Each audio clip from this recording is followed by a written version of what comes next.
Hello and welcome back to the channel Cryptogenesis. My name is Nico van der Berg and let's jump straight into Bitcoin land today. So here over on the daily chart for Bitcoin, and we can see that we have been rejected by this previous level of support, has now flipped to resistance. And this is something I was looking at for an entry reason yesterday, and in yesterday's video I did say that I have gone ahead and opened up a short position around about $7,290 was more or less my average price in. If I go down to the hourly, also had a couple of good scalps yesterday. My last scalp that I was taking was a rejection from where was it? Oh, so I opened up a short round about this area right here, to 7,290. Is more or less where I got short. And now we can see with that we've almost got this little bull flag going on here, which usually breaks out to the upside. So what I've done is I've moved my stop loss just above this swing high right here, just in case the price goes up against me. I lock in some profits and I still walk away with a positive. So I have moved my stop loss to $7,200 on the dot, which is just above, it's right around there, just above that swing high right there. And very confident in this still pushing lower. If this is a bull flag, chances of it breaking to the upside is there. So I will keep an eye on that. Also, I will probably look at how the price is going to react around this level. Now, this is an hourly chart. I usually don't micro manage these kinds of trades. um, but you know, desperate times call for desperate measures. At least Bitcoin's moving, and there's some price action to trade at the moment. So I'll be managing this trade a little bit, but not too intensively.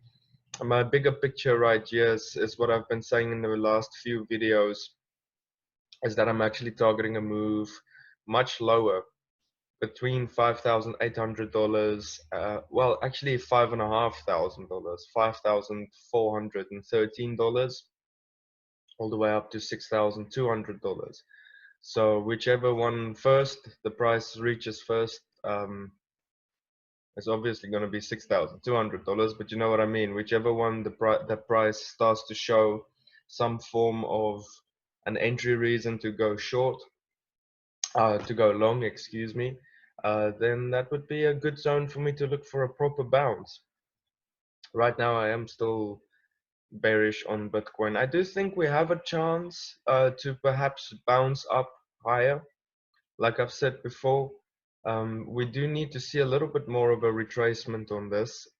We have been extended to the downside quite a bit, and in my opinion, a rejection at the 23.6% retracement level either shows that we have a very strong trend on our hands here, and Bitcoin is coming much lower than it is right now, or it just shows that we might see a little bit of sideways movement around these parts before we see a little bit more of a bounce to the upside. Let's quickly see what Bitcoin usually reacts to. Yeah, we could see the bounce back to the 38.2% retracement. So if I was to pull it in here, I think it's going to line up with my other green box right there. Yes, it does. So this green liquid zone that I've got in here, this would be my next target if Bitcoin does break to the upside and trigger my stop loss.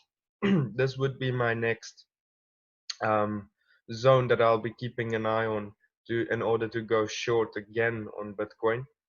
And it also depends on the market behavior. If Bitcoin just all of the sudden starts crashing through and just breaks all these resistance levels to the upside, and you never know what happens. I mean, Bitcoin did a 40% jump here onto the 25th of October. So if Bitcoin starts doing the same thing I'd rather be I'd rather be positionless actually. It's, you know, no position is a position sometimes as a trader, and I'd like to see what you know, what's next, what comes after that, because if Bitcoin decides to jump up, I think there might be quite a few bulls to follow it through and push it higher, because people are afraid of missing out, right? Fear of missing out. So that's Bitcoin right now. Not really much to say except for the fact that one of my first targets for the short is going to be $6,780. I actually made it a little bit higher. I think I said $6,850 is my first target, and then I'll take some profits off the table. Stop loss on break even. Well, stop loss is above break even right now. It's actually in a positive, a little bit of a positive right now. So I'll probably leave my stop loss as it is right now and just let it run down. And if it jumps up and it stops me out, that's okay. I took some profit off the table. If it continues down, that's going to be a decent trade. It's going to be a trade to put some dollars in the pocket. All right, so let's jump into gold quickly. Gold definitely reacted on my green zone right down here. We can see that gold, I remember I said that gold probably could come back down again. Do we think so? I think gold could possibly still come down.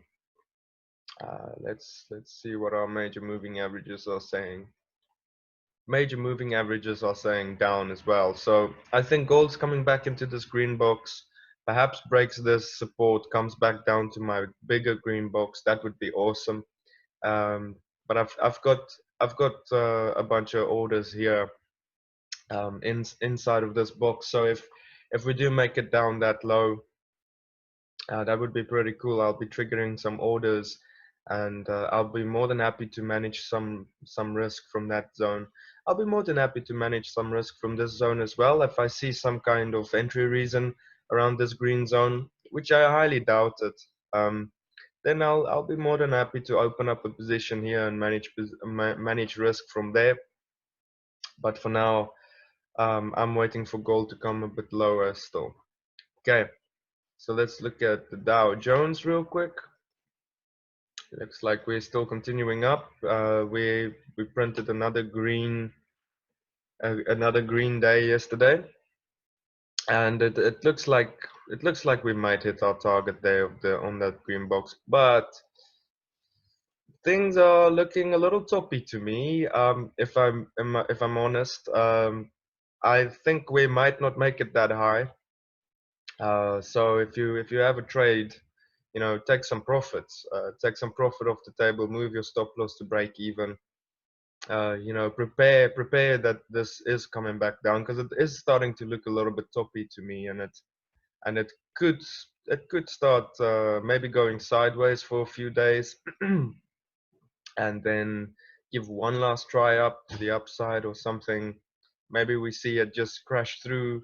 You never know. I mean, any trader that says he knows exactly where the chart's going is is lying to you, right? So I'll probably expect it to start topping out and stopping soon. I don't think the Dow Jones has too much room to the upside left before it's due for a little bit of a correction. So we might go sideways, as I said, or we might just go down, essentially.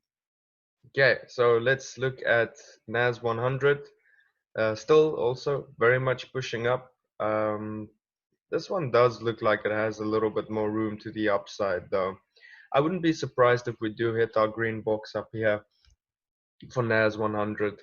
Uh, I think it's highly probable actually with this one. Let's see, Nasdaq.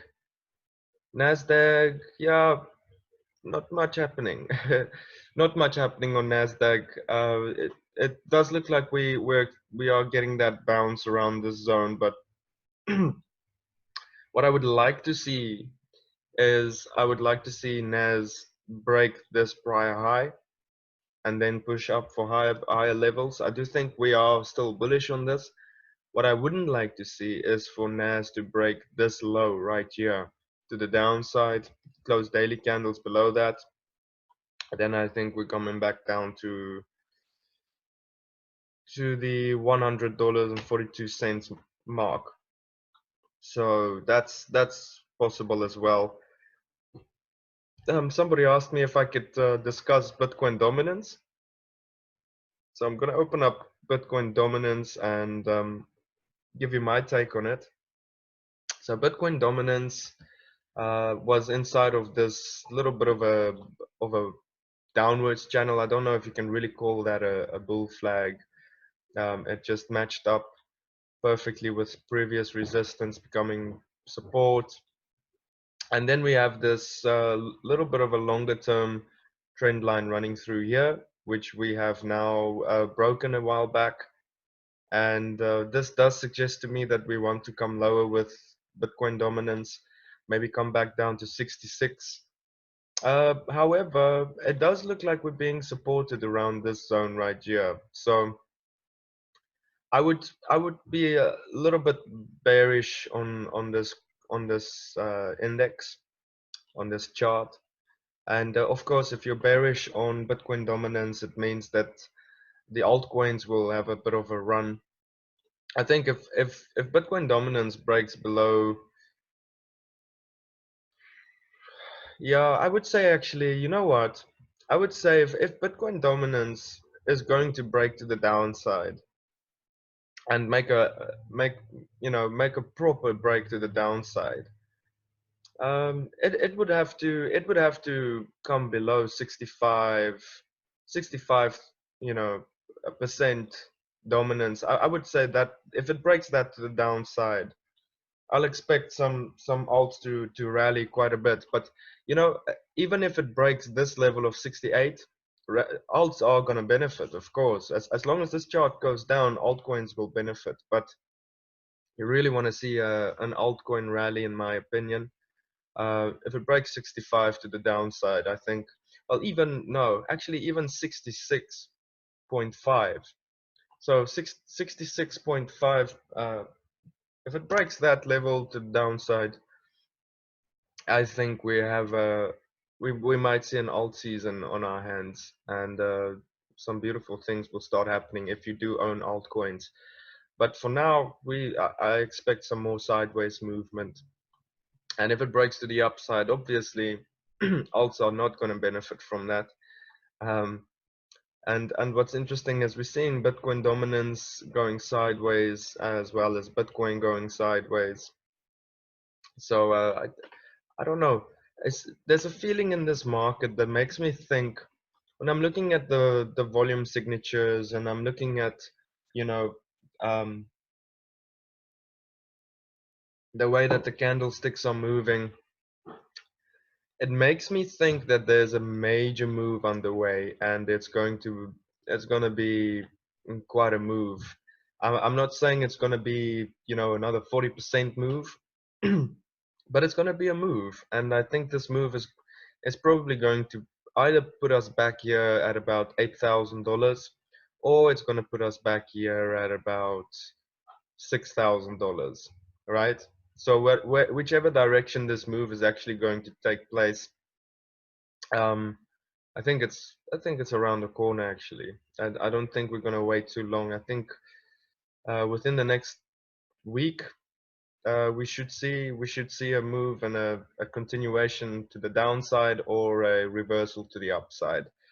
It does look to me like we are on the 4 hour, maybe creating an inverted head and shoulders. It's too early to tell yet. If this is an inverted head and shoulders, we could see this would then be the neckline.